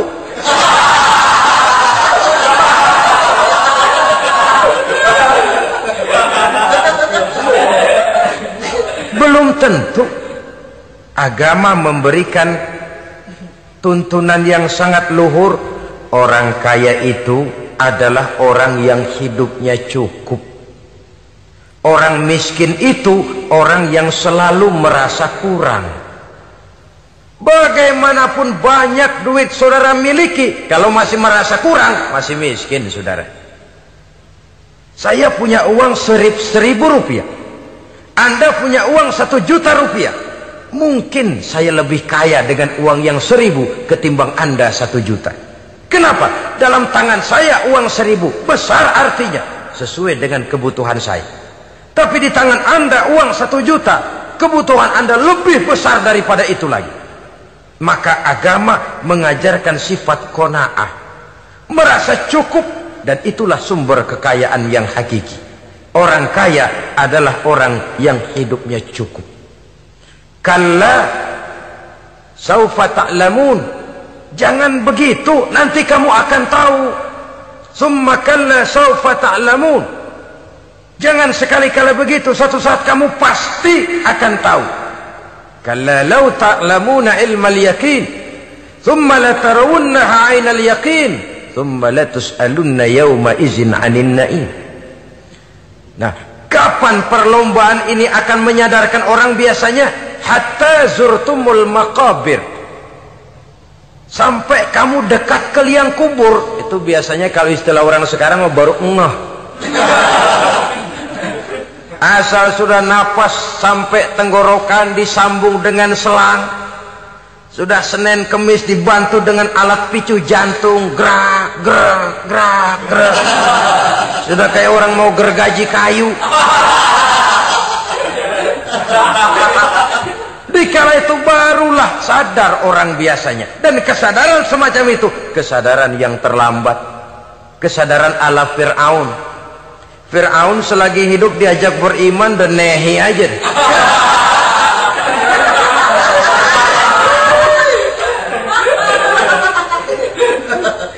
Tapi ketika dia tenggelam di lautan merah bersama seluruh tentaranya, dikala nafas hampir terputus, keluar ucapannya, amantu bi Rabbi Musa wa Harun. Aduh, kalau begini mah saya juga percaya kepada Tuhannya Musa dan Harun. Saya beriman kepada Allah. Lagi timbul tenggelam mau sekarat baru beriman. Hatta zurtumul maqabir. Kamu telah lalai dari sebab bermegah-megah sampai kamu masuk ke liang kubur, dekat ke liang kubur. Kalimat zurtum di sini menjelaskan bahwa kubur itu tidak selamanya. Zurtum itu dari kalimat zaro ya zuru, berziarah. Orang berziarah kan sebentar. Ke kubur itu sama dengan berziarah kita di situ. Sebentar, tidak akan selamanya, tidak akan kekal dalam kubur. Bahwa kubur itu cuma satu halte dari sekian halte yang harus kita jalani. Hatta zurtumul maqabir ay mutum wa dufintum fil kubur. Sampai kamu mati, dikubumikan dalam kubur, barulah kamu sadar bahwa perlombaan itu hanya sia-sia. Bahwa perlombaan itu tidak akan pernah mengenal garis finish. Bahwa perlombaan itu akan membuat kamu celaka. Begitulah umumnya kebanyakan orang yang terjebak ke dalam paham materialis, baru menyadari kesalahan langkahnya pada saat napas sudah sampai di tenggorokan. Ternyata uangnya yang miliaran rupiah tidak sanggup menyambung nafasnya. Ternyata kendaraan yang serba mewah berkilat tidak sanggup meneruskan kehidupannya. Ternyata pangkat jabatannya yang tinggi yang membuat dia menyebabkan temannya jadi lawan, lawannya jadi teman, tidak akan sanggup menghentikan sang malaikat maut. Kalau keadaan sudah begitu, baru sadarlah kita terlambat. Karena saat seperti itu akan dihadapi oleh setiap orang. Kala, jangan begitu. Sadarlah kamu bahwa kalau sudah dekat ke liang kubur kamu baru insaf, itu terlambat. Sebelum nafas sampai di tenggorokan, pintu tobat masih selalu terbuka. Tapi manakala nafas sudah sampai di tenggorokan, tertutuplah pintu tobat untuk orang yang bersangkutan. Oleh sebab itu, perlombaan dengan bermegah-megah terhadap materi duniawi, tolok ukur dan pandangan hidup yang terbatas kepada wujud benda semata-mata, memang sering menyebabkan orang lalai, sering menyebabkan orang lupa diri, tidak sadar tentang hakikat yang terpenting dari kehidupan ini, yaitu tentang dari mana dia datang, di mana dia sekarang, dan kemana dia akan pulang. Sungguh, ilmu pengetahuan tidak akan pernah mampu menjawab persoalan ini. Sungguh, filsafat juga tidak berdaya menghadapi pertanyaan seperti ini.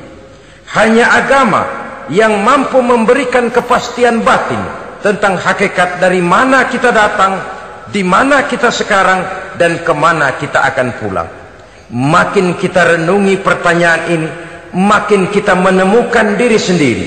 Dan makin kita menemukan mengenal diri sendiri, kita akan semakin mengenal Allah Subhanahu wa ta'ala. Semakin kita mengenal Allah, maka akan semakin terpanggil kita untuk dekat dengannya, mentaati segala perintahnya, dan berupaya menjauhi segala yang dilarangnya. Dengan demikian selamatlah kita dari satu perlombaan yang hanya akan menyeret kita kepada menghalalkan segala cara, jauh dari agama, jauh dari Allah, bahkan jauh dari sesama manusia.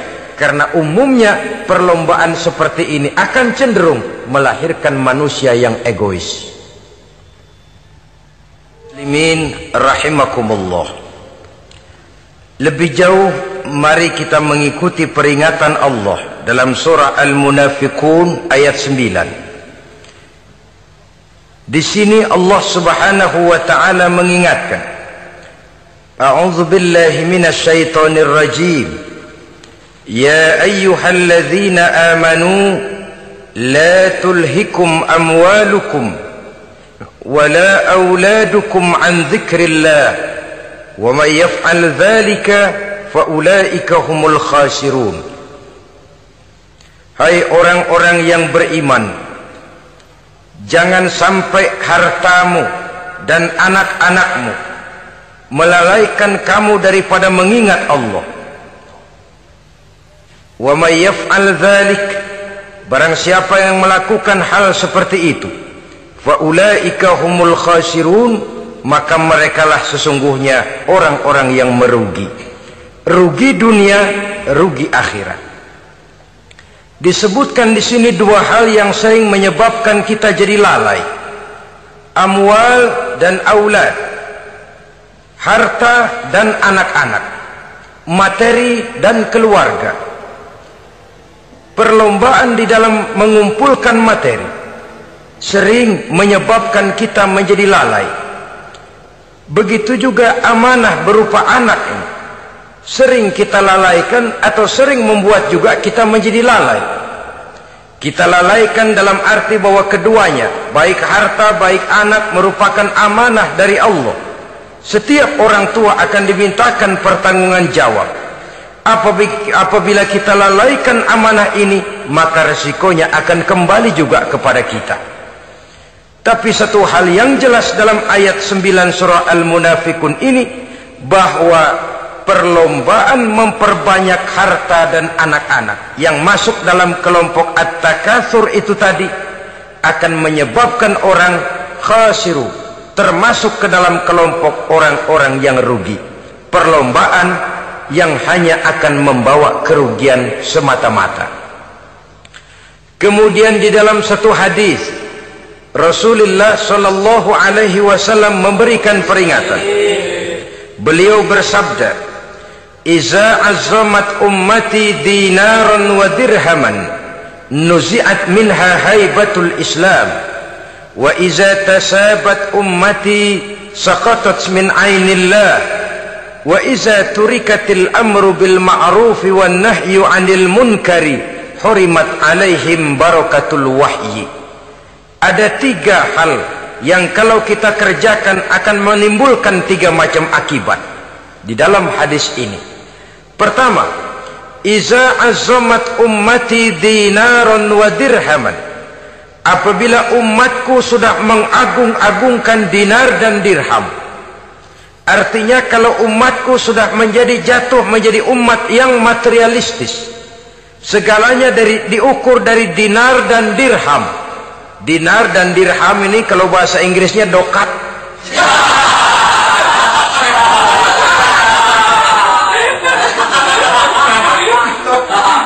Segalanya diukur dari segi dinar dan dirham saja.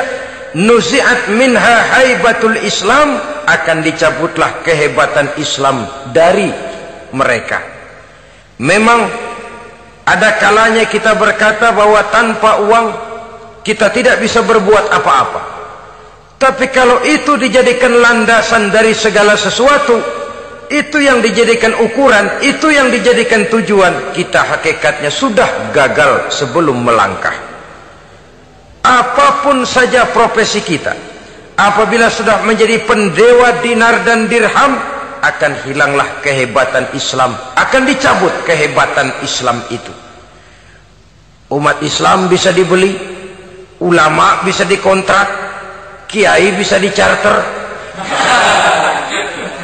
Saudara hadirin ma'asyiral muslimin rahimakumullah, apabila umatku sudah membesar-besarkan dinar dan dirham, bermegah-megah dengan itu, berlomba-lomba memperbanyak itu yang menjadi tujuan dan tolok ukur dari segala kegiatan, nuzi'at minha haibatul Islam, akan dicabutlah kehebatan Islam. Hilang itu wibawa. Walaupun dia bernama umat mayoritas dalam jumlah, tetapi dia minoritas dalam peranan. Mayoritas dalam bilangan, tapi minoritas dalam percaturan kegiatan hidup ini. Kita ingat di zaman pengembangan Islam di masa Rasulullah sallallahu alaihi wasallam, mereka berlomba-lomba mengorbankan dinar dan dirhamnya untuk kepentingan agama, bukan mengorbankan kepentingan agama untuk mencari dinar dan dirham. Kita di zaman sekarang sering terjadi penjungkiran nilai, terbalik yang kita amalkan. Nabi Ibrahim mengorbankan putranya Ismail untuk untuk kepentingan agama. Kita sering sekarang ini mengorbankan kepentingan agama untuk anak-anak kita. Dulu anaknya yang dikorbankan buat agama.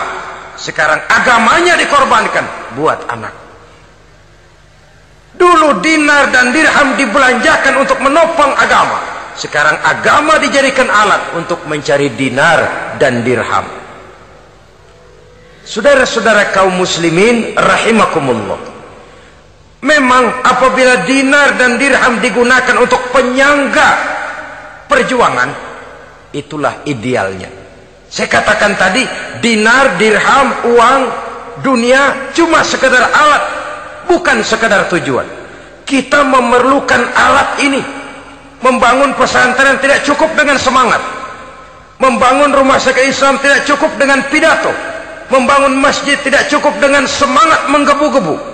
Kita perlu semen, kita perlu pasir, kita perlu batu kali, kita perlu besi, dan itu semua beli. Tidak turun dari langit seperti turunnya embun di waktu pagi. Tidak mungkin rumah sakit Islam muncul ke permukaan hanya dengan sim salabim abracadabra.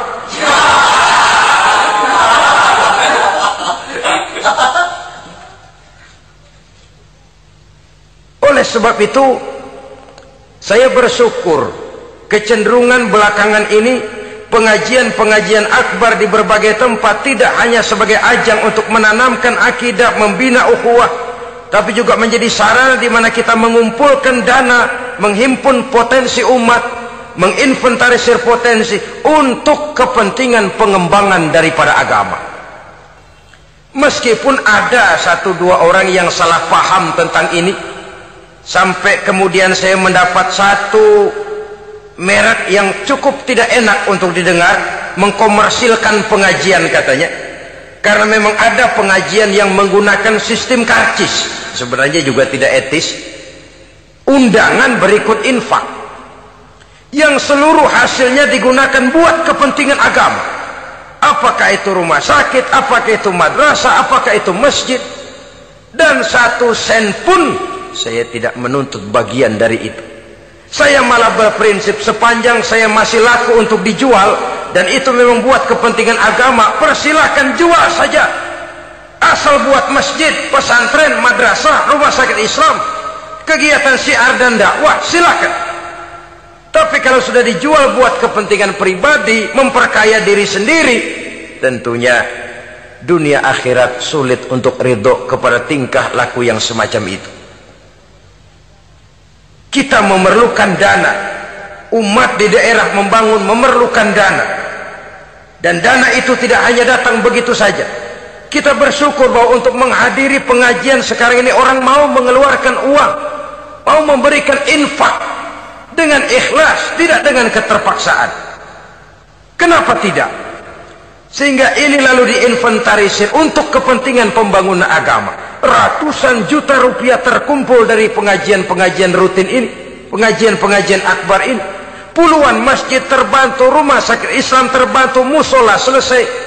Ya walaupun tidak lalu semuanya beres, tapi gemaknya itu sudah cukup menyentuh untuk menyadarkan orang bahwa harta baru kekal kalau dia sudah dibelanjakan di jalan Allah. Nah, yang celaka kalau dinar dan dirham itu yang dijadikan tujuan. Mengadakan pengajian semata-mata untuk cari uang, uangnya buat kantongnya dewe. Itu yang membuat dicabutnya kehebatan Islam itu. Segalanya diukur dari sudut itu. Sehingga ketika seseorang datang bertanya tentang hal-hal yang berkaitan dengan ini, maka hal semacam ini sesungguhnya satu nikmat yang perlu kita syukuri sepanjang menginventarisir potensi umat benar-benar digunakan buat kepentingan daripada agama kita. Jadi peringatan tegas dari Nabi ini, iza azzamat ummati dinaron wa dirhaman nuzi'at minha haibatul Islam. Apabila umatku sudah mengagung-agungkan dinar dan dirham, maka akan dicabutlah kehebatan Islam dari tengah-tengah mereka. Remeh saja orang memandang kita, enteng saja orang memandang kita. Satu. Yang kedua, patuhlah mereka dalam pandangan Allah. Kalau sesama umat ini sudah saling menjelekkan, apakah yang menjelekkan itu lebih bagus dari yang dijelekkan di hadapan Allah? Dua-duanya sama rendahnya. Pribadi saya mungkin puas kalau saya bisa menghantam saudara di depan umum, menjelek-jelekkan nama saudara. Tapi lebih baikkah saya dalam pandangan Allah? Sama rendahnya dengan orang yang saya jelekkan. Itu pun kalau yang dijelekkan benar-benar jelek. Kalau cuma sekedar fitnah, wah, lebih celaka lagi nasib si orang itu tadi. Ini artinya menyadarkan kita bahwa umat ini sudah diikat dengan akidah. Beraneka ragam kita, tapi harus ada kebersamaan. Berbeda kita, tapi harus satu. Sebagai satu ummatan wahidah, satu umat yang satu. Oleh sebab itu, persamaannya lah yang harus kita angkat ke permukaan, bukan perbedaannya yang kita perbesar. Sudah datang waktunya umat Islam bangun dari tidurnya, jangan lagi dibuai oleh irama mayoritas. Sudah lewat masanya kita bertengkar karena persoalan-persoalan kecil yang tidak prinsip. Sudah datang waktunya umat Islam bersatu, menyusun shaf yang lebih lurus, oleh karena ia dihadapkan kepada tantangan-tantangan yang tidak semakin ringan. Kalau kita bertengkar dengan kita, kalau kita saling mencaci sesama kita, bukankah Yahudi tepuk tangan? Bukankah Nasrani menari-nari? Bukankah pihak ketiga akan menangguk di air keruh? Dan kerugian akan terpulang kepada kita semua. Tapi inilah realita. Bahwa yang kita hadapi ini sesungguhnya musuh kita di luar kita, bukan di dalam kita. Apakah itu kemiskinan, kebodohan, maksiat, munkarat, ketidakadilan, kezaliman, kesewenang-wenangan, dan lain sebagainya. Yang musuh jadikan musuh, yang teman mari kita rangkul. Jangan terbalik, teman dimusuhi, musuh malah dirangkul. Maka berpesta poralah musuh-musuh Islam ini. Saudara-saudara kaum muslimin rahimakumullah, Nabi memperingatkan dengan tegas, wa iza tasabat ummati saqatat min ainillah.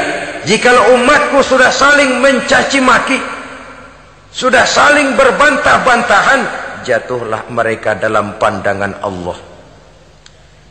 Satu ayat menjelaskan, jangan sebagian kamu meremehkan, yaskhar, mengecilkan, menganggap enteng orang lain. Boleh jadi yang dihina, diremehkan, dianggap enteng itu nilainya lebih bagus daripada yang menganggap enteng. Dalam hakikat segala sesuatu itu cuma kembali kepada Allah. Di sanalah penilaian finalnya. Manusia hanya melihat yang zahir. Makin banyak harapan hidup ini kita gantungkan kepada manusia, makin banyak kita harus bersiap untuk kecewa. Saudara-saudara kaum muslimin rahimakumullah. Kemudian yang ketiga peringatan dari baginda Nabi, wa iza turikatil amru bil ma'rufi wan nahyu 'anil munkari hurimat 'alaihim barakatul wahyi. Apabila amar ma'ruf dan nahi munkar telah ditinggalkan, maka akan hilanglah keberkahan wahyu, akan hilanglah keberkahan Quran, akan sirnalah keberkahan agama. Amar ma'ruf dan nahi munkar ditinggalkan, artinya di tengah masyarakat sudah tidak ada lagi yang menyerukan ini baik, ini tidak baik, ini halal, itu haram. Mari kita sholat, mari makmurkan taklim, santuni yatim piatu, makmurkan masjid. Seruan ke arah itu tidak lagi terdengar. Sementara tinggalkan judi, tinggalkan minuman keras, jauhi zina, seruan semacam itu pun tidak lagi terdengar. Maka hilanglah keberkahan wahyu itu. Karena amar ma'ruf dan nahi munkar merupakan bagian daripada ajaran agama kita. Menjadi sponsor dari segala macam kebajikan dan menjadi penghalang daripada segala macam kemunkaran sesuai dengan batas kemampuan yang kita miliki masing-masing. Nah, saya kembali kepada persoalan pokok di awal pembicaraan tadi. Bagaimana jalan keluarnya? Jalan keluarnya tidak lain adalah upaya.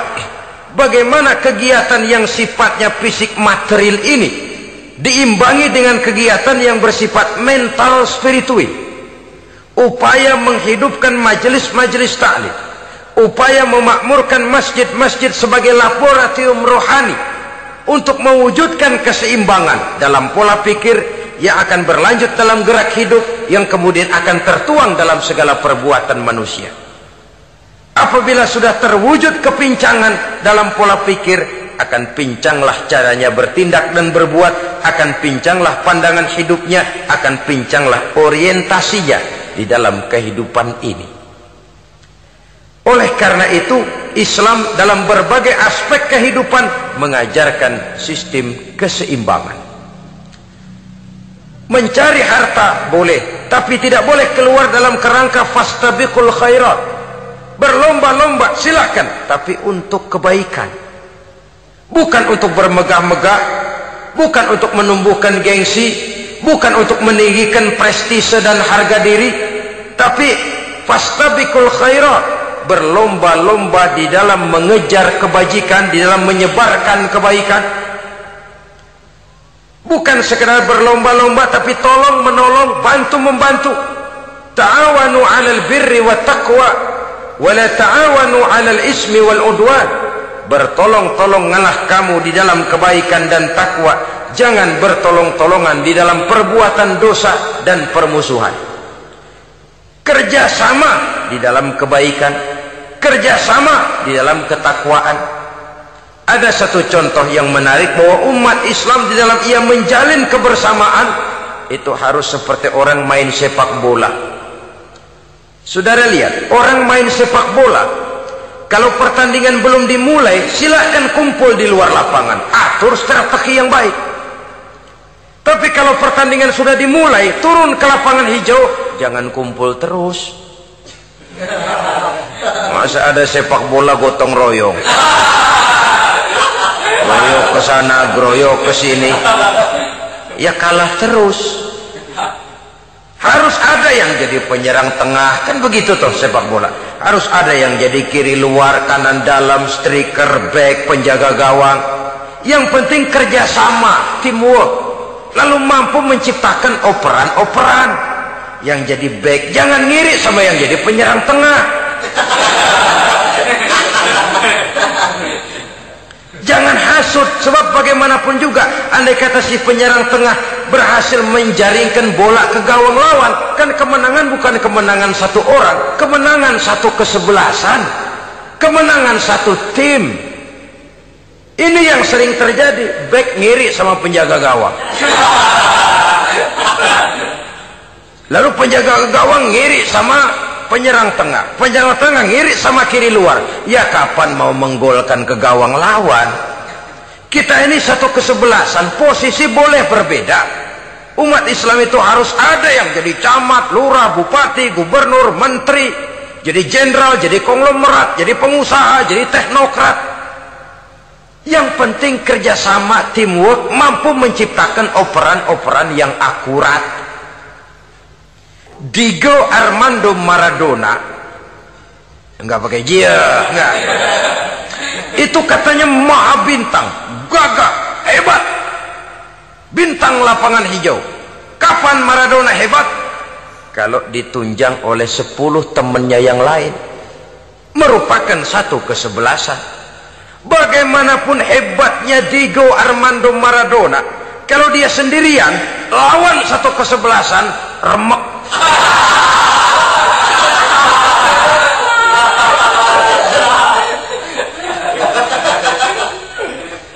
Dia hebat, dia jenius, dia maha bintang karena dapat operan dari teman-temannya. Bukan jegalan, operan. Jadi oleh sebab itu bagaimana kita menciptakan operan-operan akurat yang akan melahirkan kebersamaan di tengah-tengah umat.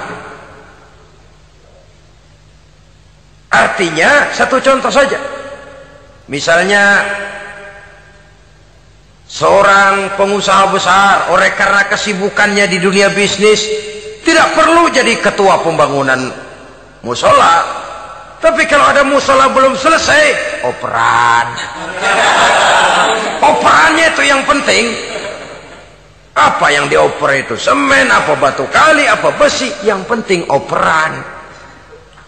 Operannya akurat. Kadang-kadang ada terjadi juga frustasi ngelihat lawan kesebelasannya terlalu kuat, ngoper ke gawang sendiri. Jebol. Kan sering terjadi begitu. Muslim didukung oleh umat Islam, ketika punya posisi menguntungkan malah mempersulit Islam. Ini kan ngoper ke gawang sendiri, bunuh diri namanya. Boro-boro jebolin gawang lawan, asal jangan bunuh diri juga lumayan. Jadi kalau saja kita mampu menciptakan kebersamaan seperti ini, baju boleh berbeda. Seorang muslim boleh dibungkus baju ABRI, boleh dibungkus baju dokter, boleh dibungkus baju teknokrat, boleh dibungkus baju konglomerat, sekedar baju. Tapi kalau terbukalah baju itu, kelihatan dadanya, terbersit nilai imannya, meresap sampai ke tulang sumsumnya.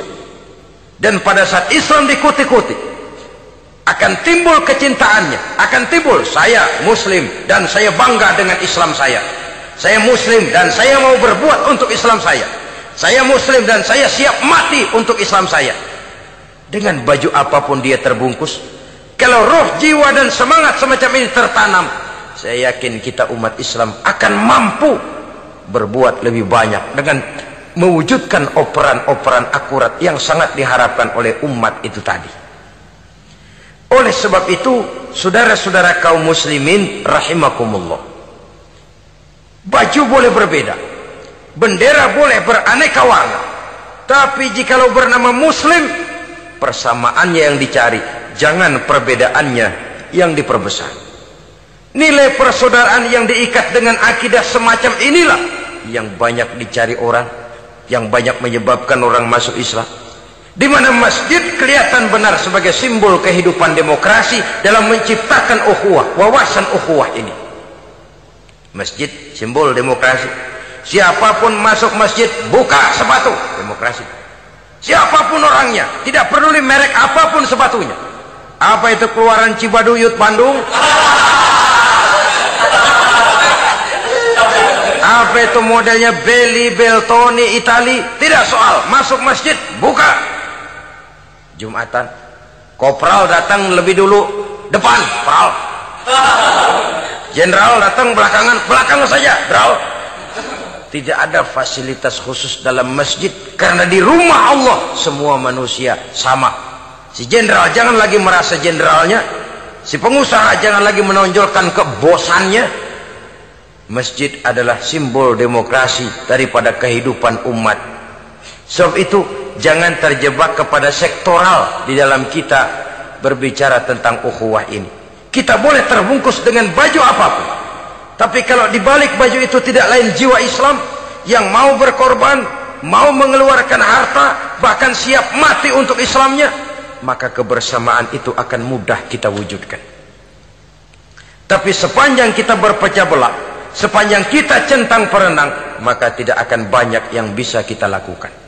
Satu-satunya perlombaan yang bukan hanya dibolehkan tapi bahkan sangat dianjurkan oleh agama, yaitu fastabiqul khairat, berlomba-lombalah di dalam kebaikan, berlomba-lomba di dalam memakmurkan masjid, berlomba-lomba di dalam menghidupkan majelis-majelis taklim, berlomba di dalam menegakkan yang ma'ruf dan menghancurkan yang munkar, berlomba di dalam menyantuni yatim piatu.